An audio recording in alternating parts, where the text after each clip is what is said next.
पश्चिम Asia की धरती एक बार फिर बारूद की गंध से सरोवर है और दुनिया के स्वयंभू चौधरी यानी अमेरिका की शह पर इजराइल ने विनाश का नया अध्याय लिखने की तैयारी कर ली है। शांति की बातें तो बस हाथी के दांत दिखाने के समान रह गई है, क्योंकि पर्दे के पीछे तबाही का खौफनाक मंजर बुना जा रहा है। आज हम बात करेंगे उस आग की जिसकी लपटें अब ईरान से लेकर लेबनान तक पहुंचने वाली है, और इस पूरे खेल का रिमोट कंट्रोल वॉशिंगटन के उन हाथों में है जो नाम और मिस्टर नाइस गाय की रट लगाए बैठे हैं। बता दें, ईरान के खिलाफ इजराइल की तलवारें एक बार फिर म्यान से बाहर आ गई हैं। इजराइल के रक्षा मंत्री इस्राइल कात्ज ने दो टूक कह दिया है कि अब पानी सिर से ऊपर जा चुका है और ईरान के खिलाफ फिर से सैन्य कार्रवाई के अलावा कोई चारा नहीं बचा है। कात्ज का ये बयान साफ इशारा करता है कि इजराइल अब किसी समझौते के मूड में नहीं है।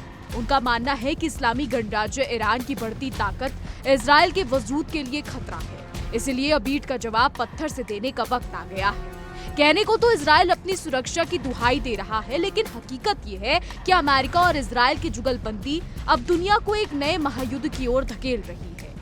कात्ज ने खुलेआम स्वीकार किया है कि ये पूरा मिशन अमेरिकी राष्ट्रपति डोनाल्ड ट्रंप और प्रधानमंत्री बेंजामिन नेतन्याहू के आपसी तालमेल का नतीजा है। अमेरिका, जो दुनिया भर में लोकतंत्र और शांति का ढोल पीटता फिरता है, वो खुद इस युद्ध की आग में घी डालने का काम कर रहा है। ट्रंप प्रशासन का पूरा समर्थन इस बात की तस्दीक है कि हाथी के दांत खाने के और दिखाने के और होते हैं। अब जरा समझिए कि आखिर खाड़ी में क्या हो रहा है। देखिए, पहला अटैक और तेल स्टोरेज साइट जो है किस तरीके से खत्म हुए हैं। हॉर्मूज तनाव से पहले तेल निर्यात ठप पड़ा हुआ है। ईरान का भंडारण टैंक फुल है, अतिरिक्त तेल रखने की जगह नहीं है। ईरान के तेल डिपो पर दबाव बढ़ रहा है, कच्चा तेल फंसा, सप्लाई बाधित और उत्पादन में कटौती की आशंका।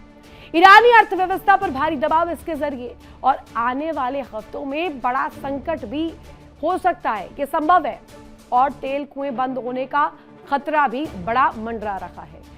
इस बीच विश्लेषक क्या कह रहे हैं, एक्सपर्ट्स क्या मानते हैं, इससे आने वाले हफ्तों में उत्पादन में और अधिक कटौती करनी पड़ सकती है, यानी कि सीधे तौर पर सप्लाई और डिमांड चेन क्रैश हो सकती है, जिससे संभवतः उसके तेल कुएं बंद हो जाएंगे और लॉन्ग टर्म उत्पादन क्षमता बाधित होगी, क्योंकि अमेरिकी नाकेबंदी के बीच अतिरिक्त कच्चे तेल को कहीं और ले जाने का कोई रास्ता मौजूद नहीं है। अब रास्ता नहीं है, और दूसरे अटैक की तस्वीर क्या होती है। दूसरा अटैक, ईरानी तेल टैंकरों की जब्ती। सबसे पहले ईरानी तेल जहाजों पर यूएस की कार्रवाई। हॉर्मूज नाकेबंदी के बीच समुद्री तनाव चरम पर। अमेरिकी नौसेना ने कई ईरानी टैंकर जब्त किए हैं। लाखों बैरल कच्चा तेल अमेरिकी कब्जे में समुद्री रास्तों पर टकराव का वजह बना। तेल नेटवर्क पर अमेरिका का सर्जिकल एक्शन। तेल सप्लाई चेन पर गहरा असर और कीमतों में उछाल भी संभव है। वहीं वैश्विक ऊर्जा बाजार की बात करते तो अस्थिरता, इंस्टेबिलिटी, इन्फ्लेशन, डिफ्लेशन रेट्स जो है वो ऊपर नीचे होते रहेंगे।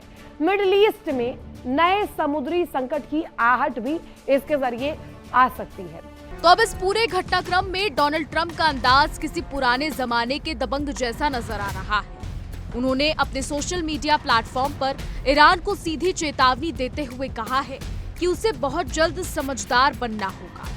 ट्रंप का ये बयान उल्टे भैंस बरेली को जैसा है। ट्रंप का ये बयान कुछ और ही इशारा कर रहा है, जहां वो ईरान पर शांति समझौते न समझने का आरोप लगा रही है, जबकि हकीकत में वो खुद हथियारों की नुमाइश कर रही है। ट्रंप ने ईरान को आईना दिखाने की कोशिश की है कि अगर वो उनकी शर्तों पर नहीं झुके तो अंजाम बुरा होगा।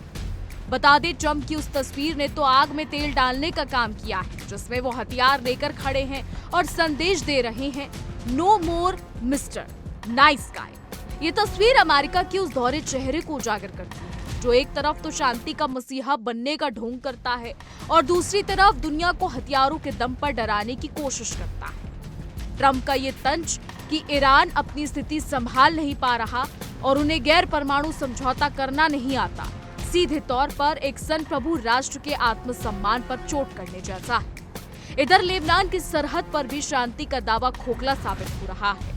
इजरायली रक्षा बल यानी IDF के chief of staff lieutenant general Eyal Zamir ने साफ कर दिया है कि हिजबुल्लाह के साथ कोई युद्ध विराम नहीं हुआ है। कागज पर जो समझौते लिखे गए वो शायद रद्दी के भाव भी नहीं रहे, क्योंकि जमीर के मुताबिक दक्षिण लेबनान में हिजबुल्लाह के साथ समानांतर युद्ध आज भी बदसुतर जारी है। इजराइल का ये रवैया अब लोगों को समझ में आने लगा है। जमीर की टिप्पणी से साफ है कि इजराइल अब लेबनानी सरकार के साथ सीधे बातचीत को महज 2 सप्ताह तक ही खींचना चाहता है। वो अमेरिका से इस बात की मंजूरी मांग रहा है कि अगर बातचीत का नतीजा उनकी मर्जी के मुताबिक नहीं निकला तो हिजबुल्लाह के खिलाफ बड़े पैमाने पर सैन्य अभियान शुरू कर दिया जाए। अमेरिका जो हमेशा बिचौलिए की भूमिका में होने का नाटक करता है, यहाँ भी इजराइल की आक्रामकता को मौन सहमति से देख रहा है। अब इसमें हैरानी की बात तो ये है कि अमेरिका की मध्यस्थता वाला युद्ध विराम 17 अप्रैल को शुरू हुआ था और इसे आगे भी बढ़ाया गया, लेकिन हकीकत में सीमा पर गोलीबारी और तनाव कम होने का नाम नहीं ले रहा।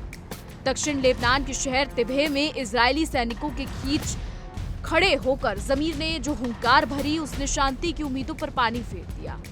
उन्होंने साफ लहजे में कहा कि जब तक उत्तरी इजराइल के लिए खतरा खत्म नहीं होता, वो दक्षिण लेबनान की सुरक्षा बफर जोन को खाली नहीं करेंगे। वह इजरायली सेना के मुखिया का निर्देश साफ है, लड़ते रहो, आतंकियों को खोज खोज कर मारो। उनके लिए कोई युद्ध विराम नहीं है, बल्कि ये जंग का मैदान है जहां वे हिजबुल्लाह के बुनियादी ढांचे को नेस्तनाबूद करने पर तुले हैं।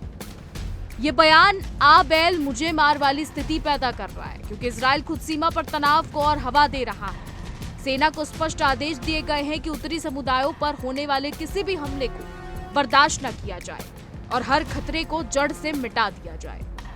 युद्ध के मैदान से जो ताजा खबरें आ रही हैं वो दिल दहला देने वाली हैं। गुरुवार को इजरायली सेना ने हिजबुल्लाह के एक रॉकेट लॉन्चर को तबाह करने का दावा किया और 2 विस्फोट ड्रोन्स को हवा में ही मार गिराया। वहीं दूसरी तरफ हिजबुल्लाह भी हाथ पर हाथ धरे नहीं बैठा है। बुधवार को उसने फर्स्ट पर्सन व्यू ड्रोन्स के जरिए इजरायली सैनिकों पर सटीक हमले किए। हालांकि इन हमलों में किसी की जान नहीं गई है, लेकिन ये इस बात का सबूत है कि चोर सिपाही का यह खूनी खेल अब घातक मोड़ ले चुका है। ये पूरी स्थिति दिखाती है कि इजराइल और अमेरिका मिलकर ईरान और उसके सहयोगियों को चारों तरफ से घेरने की फिराक में। एक तो करेला, ऊपर से नीम चढ़ा। इजराइल की अपनी आक्रामकता तो थी ही, अब ट्रंप के आने के बाद से वॉशिंगटन से खुली छूट मिल गई है। अमेरिका का ये सुपर पावर होने का गुमान और दूसरे देशों के आंतरिक मामलों में दखल अंदाजी करने की आदत ने दुनिया को बारूद के ढेर पर लाकर खड़ा कर दिया। अमेरिका अपनी धरती से हजारों मील दूर बैठकर युद्ध की बिसात बिछा रहा है। उसे ना तो लेबनान की मासूम जनता की फिक्र है और ना ही ईरान के साथ रिश्तों की मर्यादा। ट्रंप का गैर परमाणु समझौता असल में एक ऐसी बेड़ी है जिसे वो ईरान के गले में डालना चाहता है, लेकिन क्या ईरान इतनी आसानी से घुटने टेक देगा? ये सवाल अभी हवा में तैर रहा है, क्योंकि अधजल गगरी छलकत जाए की तर्ज पर अमेरिका अपनी ताकत का दिखावा तो खूब कर रहा है, लेकिन अंजाम की परवाह किसी को नहीं है।